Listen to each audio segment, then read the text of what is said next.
How did the preparations go? Very good. I think the boys are happy, confident after the win today. I think we've been trying to. Sorry, I meant your preparations for the season in general. Oh, it's been very good. I think I'm very happy with the work that I've put in, a lot of hours on and off the court. So yeah, it's just time to get out there and compete. That's the most important thing, especially playing early on the year. I think it's very important to be stable. Obviously, you need to lower your expectations a little bit, just so you get into a good rhythm. And yeah, hopefully things go well for me. How much of a confidence boost was that U.S. Open and Paris afterwards? It was U.S. Open was definitely the tournament that I felt I could have,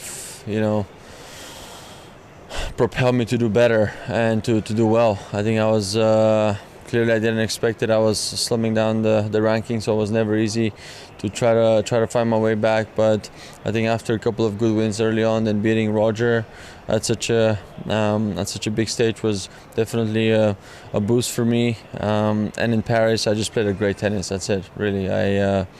Whatever I did, it worked, especially after that first round. Tough match against Novak at the semifinal. Could have gone easily either way, but yeah, that's at least the year ended up on a good note. Seems to me that there is talk about big three on one end and the next gen on the other end.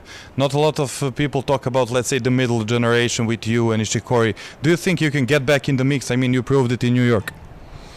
Well, I never listen to anything when it comes to that. I mean, I don't know, whatever next generation is or old generation, that I think that's so relative right now, especially that everybody's been playing such a good tennis. And I mean, everybody can play tennis, doesn't matter how old you are.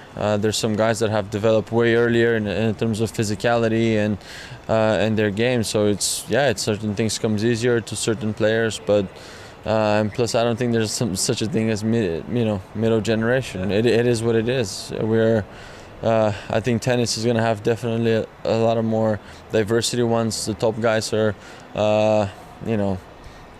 slowing down. I would say, in a sense that yes, for sure it's going to be hard for them to keep up what they're doing right now, but they've been doing it for so many years already that they're still here, so there's not much to say on that. If you could name one or two things that has separated the big three for so long, with you playing so many matches against them, what would those things be? I think the consistency, the surrounding around them, being able to do things day in and day out. And I would say not so much of that, but even throughout the years, they had consistent teams. They've done the right amount of work. I think also there was a gap that they built up a lot more confidence, a lot more matches overall. So yes, of course, why in the end they're like this. Let's not forget the mental stage they're at all the time. All that helps, and everything else that comes along is plus, so it adds up. I'm from Serbia, so here's a question about Novak. You've obviously grown up with him. How has he changed as a person and as a player, let's say, from 10 years up until now? Well, I've played so many times against him. I think we're really good with each other. We're almost neighbors, in not only by country, but even in Monaco. We get to see each other a lot. So, what he has done for the sport, for the game, changed so many, sort of historical moments, played unbelievable matches. So you can only learn from him when it comes to tennis, no doubt. And as a person? Honestly, again, a great guy. I've never had any discussions, so to speak, with him. We're always, I think, found the same language, which is a good thing. Of course, it's good to have some differences at time. I don't know, it's probably yet to be determined. I don't know. Yeah, okay, and I just wanted to ask you, I saw your Instagram post and you talked quite a lot about the last year being really hard for you. What were the one or two things you learned about yourself and maybe others in the last year?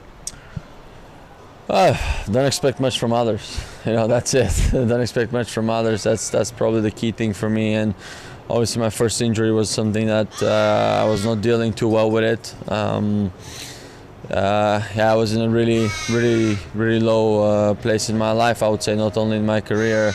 I was just losing by the day points and ranking and everything. So it was a very tough moment for me, but I just kept on believing, kept on doing the right things, family, friends, the close ones, and you know, also I got rid of all the negative people around me, and it made me look down on myself a bit more, and then I could definitely see what I can do better in my life, and I'm in a way better place that I've ever been.